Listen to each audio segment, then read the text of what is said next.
아니 이게 말이 돼요? 지금 밤 11시가 넘었다고요. 서울 명동의 밤거리. 네온사인이 반짝이는 가운데 한 남자가 믿을 수 없다는 듯 주변을 둘러봅니다. 대체 무엇이 그를 이토록 놀라게 만든 걸까요?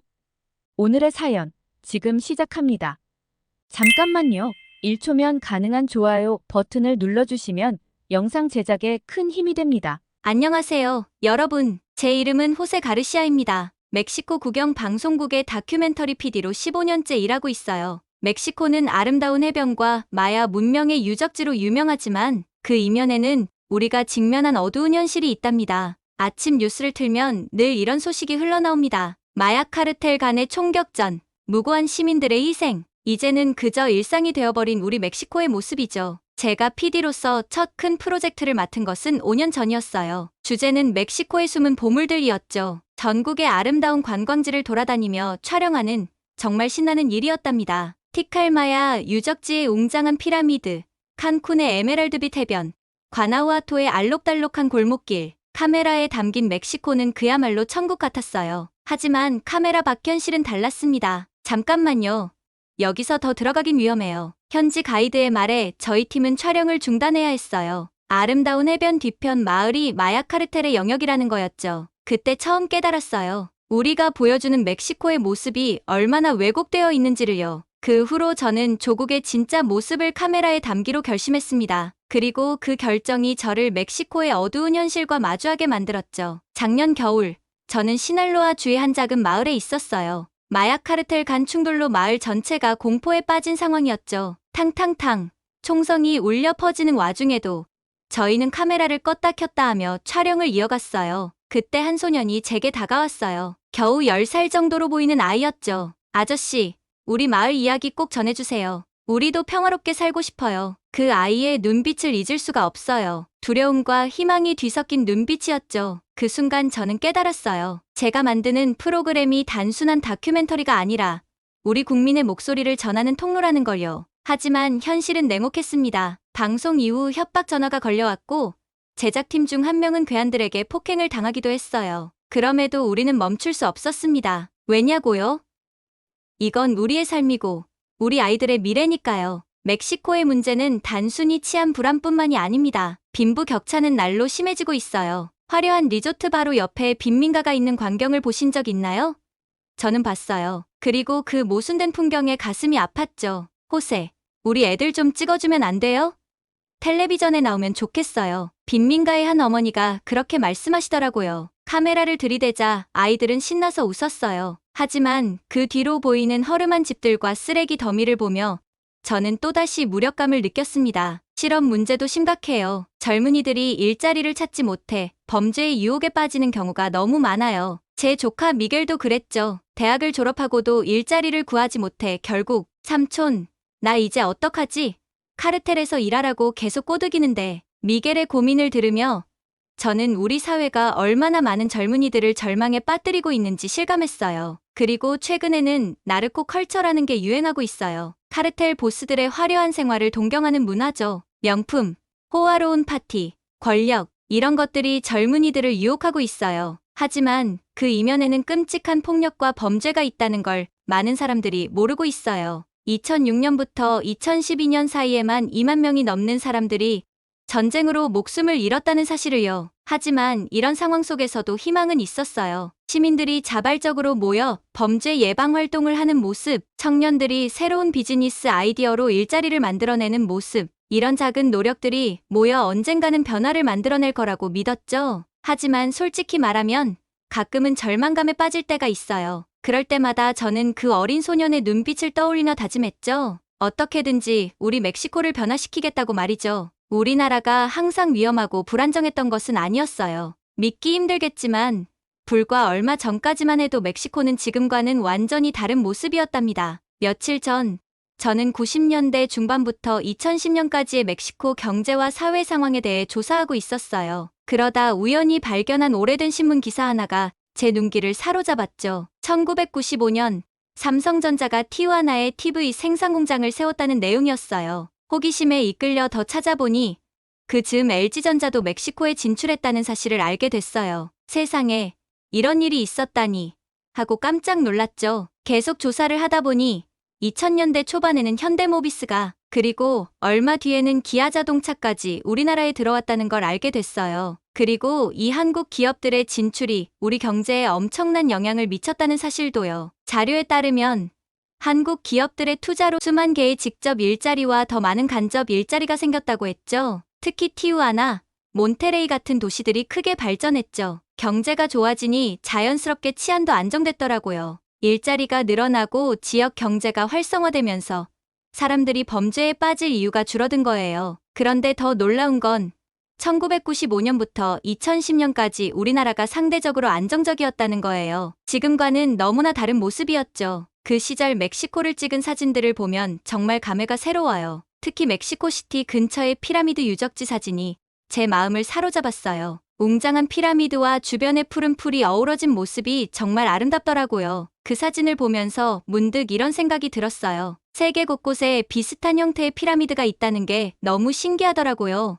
혹시 인류가 원래 하나였다는 걸 보여주는 건 아닐까? 이런 생각을 하니 우리 멕시코의 역사와 문화가 더욱 자랑스럽게 느껴졌어요. 한국 기업들이 들어오면서 우리 멕시코 사람들의 삶도 많이 바뀌었어요. 예전에는 상상도 못했던 안정적인 일자리가 생겼고 덕분에 범죄율도 떨어졌죠. 특히 국경도시 티후아나의 변화가 컸어요. 그곳에 한국 기업들의 공장이 들어서면서 지역 경제가 활기를 띠기 시작했거든요. 제가 찾은 자료에 따르면 한국 기업들이 진출한 지역의 실업률이 눈에 띄게 감소했대요. 예를 들어 티후아나의 경우 1995년에는 실업률이 7%였는데 2005년에는 3%대로 떨어졌다고 해요. 이건 정말 대단한 변화 아닌가요? 물론 아직도 치안 문제가 완전히 해결된 건 아니에요. 티후아나 같은 곳은 여전히 위험한 곳으로 여겨지죠. 하지만 그래도 예전보다는 훨씬 나아졌어요. 한국 기업들이 가져온 변화가 우리에게 희망을 준 거예요. 그리고 이런 변화는 단순히 경제적인 것만이 아니었어요. 한국 기업들이 들어오면서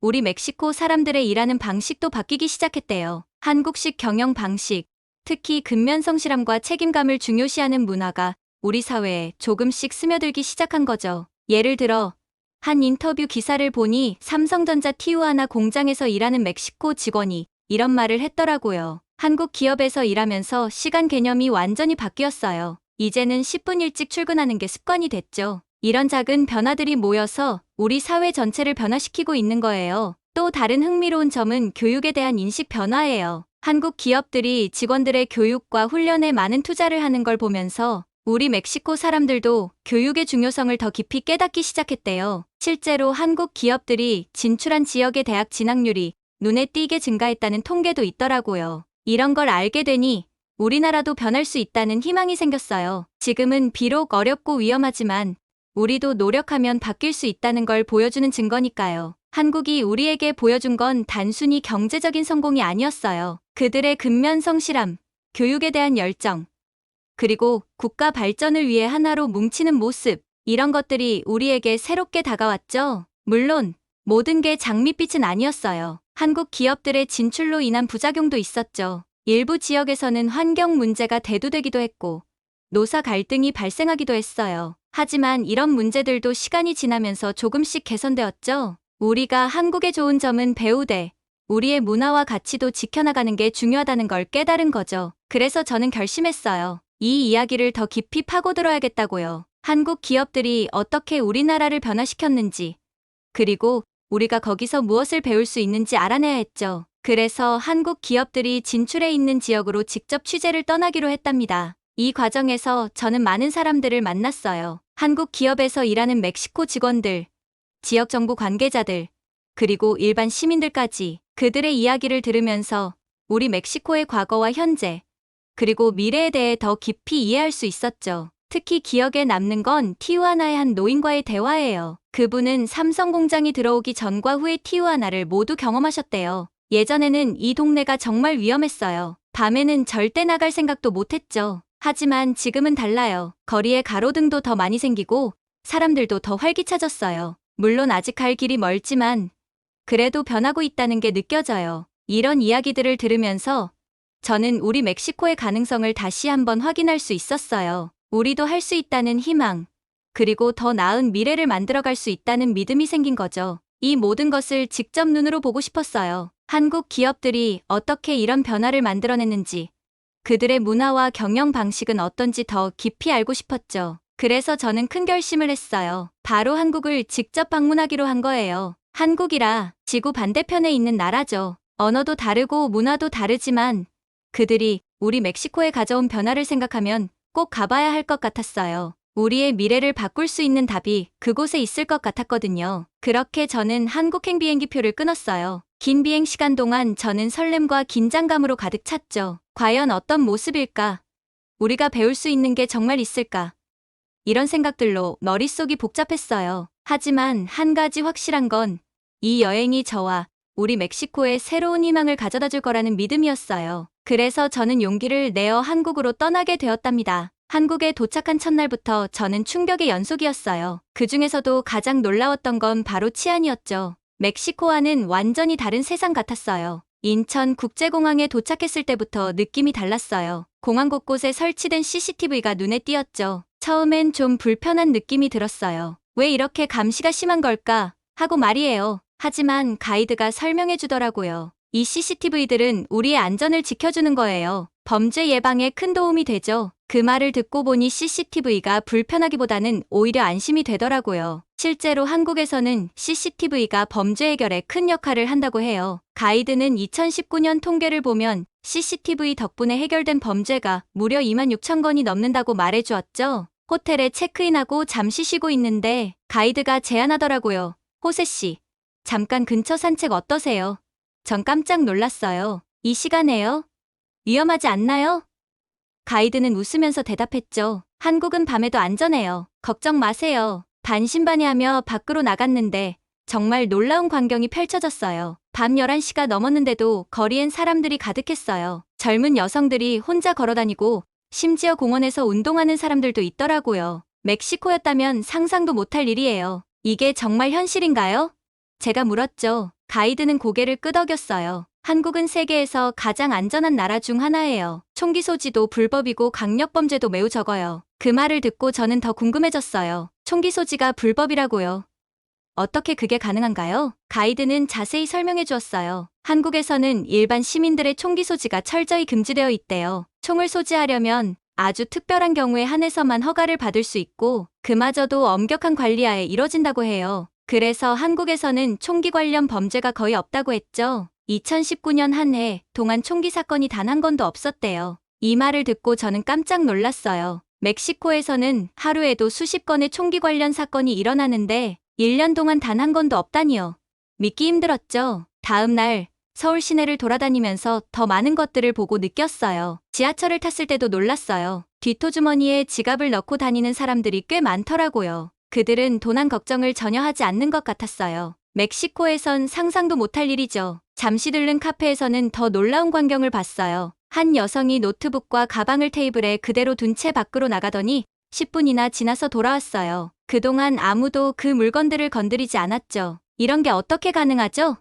제가 물었어요. 가이드는 여기선 흔한 일이에요. 한국 사람들은 서로를 신뢰해요. 라고 대답했죠. 그러던 중 우연히 한 뉴스를 보게 되었어요. 한 외국인 관광객이 택시에서 가방을 잃어버렸는데 경찰이 CCTV를 통해 빠르게 찾아줬다는 내용이었죠. 가이드가 말하길 이런 일이 한국에서는 꽤 흔하다고 해요. 한국에서는 분실물의 80% 이상이 주인에게 돌아간대요. 사람들이 정직하고 경찰도 열심히 일하기 때문이라고 했죠. 이 말을 듣고 저는 다시 한번 놀랐어요. 멕시코에서는 뭔가를 잃어버리면 거의 포기해야 하는데 말이죠. 그리고 또 하나 놀라웠던 건 바로 마약에 대한 태도였어요. 한국에서는 마약에 대해 무관용 정책을 펴고 있다고 했어요. 심지어 외국에서 마약을 했더라도 한국에 입국할 때 적발되면 처벌받을 수 있다고 해요. 한국에서는 마약 문제가 거의 없어요. 마약 사용률이 세계에서 가장 낮은 편이죠. 가이드의 이 말을 듣고 저는 깊은 생각에 잠겼어요. 멕시코에서는 마약 문제가 얼마나 심각한지, 그리고 그로 인해 얼마나 많은 사람들이 고통받고 있는지 생각하니 마음이 아팠죠. 한국의 이런 모습들을 보면서 저는 계속해서 우리 멕시코와 비교하게 됐어요. 왜 이렇게 다른 걸까? 우리도 이렇게 될 수 있을까? 그러던 중 한 한국 경찰관과 이야기를 나눌 기회가 있었어요. 그분께 한국의 낮은 범죄율 비결에 대해 물어봤죠. 여러 요인이 있겠지만 가장 중요한 건 사회적 신뢰와 법 집행의 엄격함이에요. 그리고 CCTV 같은 기술의 도움도 크죠. 그분은 또 이렇게 덧붙이셨어요. 하지만 이건 하루아침에 이뤄진 게 아니에요. 오랜 시간 동안 정부와 시민들이 함께 노력한 결과죠. 이 말을 듣고 저는 희망을 느꼈어요. 우리 멕시코도 노력하면 변할 수 있을 거라고요. 한국의 안전한 사회를 직접 경험하면서 저는 자연스럽게 이런 의문이 들었어요. 어떻게 한국은 이렇게 빠르게 발전할 수 있었을까? 그의 답을 찾아가는 과정에서 저는 한국 경제의 핵심인 대기업들에 주목하게 됐죠. 이 기업들이 한국의 경제 성장을 이끌었고 그 과정에서 안전하고 번영하는 사회를 만드는 데 기여했다는 걸 알게 됐어요. 그래서 저는 한국 기업들을 더 자세히 살펴보기로 했답니다. 서울 시내를 걷다 보면 어디서나 삼성, LG, 현대 같은 기업들의 이름을 볼 수 있었어요. 이 기업들이 한국의 경제 성장과 기술 혁신을 이끌었다고 하더라고요. 특히 삼성전자 본사를 방문했을 때의 경험이 인상 깊었어요. 건물에 들어서자마자 미래에 온 것 같은 느낌이 들었죠. 로비에는 최신 스마트폰과 TV, 가전제품들이 전시되어 있었는데 그 기술력에 정말 놀랐어요. 한 직원이 저에게 삼성의 역사와 성장 과정에 대해 설명해 주었어요. 1938년 작은 무역회사로 시작해서 지금은 세계적인 기업이 되었다고 하더라고요. 특히 1990년대 이후 전자제품 분야에서 급성장했다는 게 인상적이었어요. 우리는 항상 혁신을 추구해요. 현재에 만족하지 않고 계속해서 더 나은 제품을 만들려고 노력하죠. 이 말을 들으며 저는 생각했어요. 이런 마인드가 바로 한국을 이렇게 발전시킨 원동력이 아닐까? 그리고 우리 멕시코에도 이런 정신이 필요하지 않을까? 다음 날은 현대자동차 공장을 방문했어요. 자동차가 만들어지는 과정을 직접 볼 수 있었는데 그 정밀함과 효율성에 감탄했죠. 로봇과 인간이 완벽한 조화를 이루며 일하는 모습이 인상적이었어요. 현대차 관계자는 이렇게 말하더라고요. 우리는 단순히 자동차를 만드는 게 아니라 미래의 모빌리티를 만들고 있어요. 전기차, 수소차, 자율주행차, 이 모든 것이 우리의 목표죠. 이런 선진 기업들의 모습을 보면서 저는 우리 멕시코에 있는 한국 기업들에 대해 다시 생각해보게 됐어요. 그들이 우리나라에 가져온 변화, 그리고 앞으로 가져올 수 있는 변화에 대해 말이에요. 한국에서의 일주일은 눈 깜짝할 사이에 지나갔어요. 하지만 그 짧은 시간 동안 본 것들은 제 인생을 바꿔놓았죠. 안전한 거리, 서로 신뢰하는 사람들, 그리고 엄격하지만 효과적인 법 집행, 이 모든 것이 제게 새로운 희망을 안겨주었어요. 비행기를 타고 멕시코로 돌아오는 길, 저는 결심했어요. 우리 멕시코도 언젠가는 한국처럼 안전한 나라가 될 수 있다고. 그리고 그 변화의 시작은 바로 우리 손에 달려있다고 말이에요. 멕시코에 돌아와서 저는 제가 본 것들을 모두에게 알리고 싶었어요. 하지만 그 전에 한 가지 더 해야 할 일이 있다고 생각했죠. 바로 멕시코에 있는 한국 기업의 공장을 방문하는 거였어요. 한국의 기술과 문화가 우리 멕시코에서 어떻게 적용되고 있는지 직접 보고 싶었거든요. 그래서 저는 티후아나에 있는 삼성전자의 TV 공장을 방문했어요. 그곳에서 본 광경은 정말 놀라웠죠. 최첨단 기술과 효율적인 생산 시스템, 그리고 열심히 일하는 멕시코 근로자들의 모습이 인상적이었어요. 공장 관계자는 이렇게 말하더라고요. 이 공장은 삼성전자 전체 TV 생산량의 약 20%를 담당하고 있어요. 여기서 만든 제품들이 멕시코는 물론 중남미, 미국으로도 수출됩니다. 이 말을 들으며 저는 한국 기업들이 우리 멕시코에 가져온 변화와 앞으로의 가능성에 대해 생각해보게 됐어요. 일자리 창출뿐만 아니라 기술 이전, 경제 발전에도 큰 도움이 되고 있다는 걸 실감했죠. 게다가 최근에는 바하칼리포르니아주 경제사절단이 한국을 방문해 삼성전자와 추가 투자에 대해 논의했다는 소식도 들었어요. TV를 넘어 반도체 공장 설립 가능성까지 거론되고 있다고 하더라고요.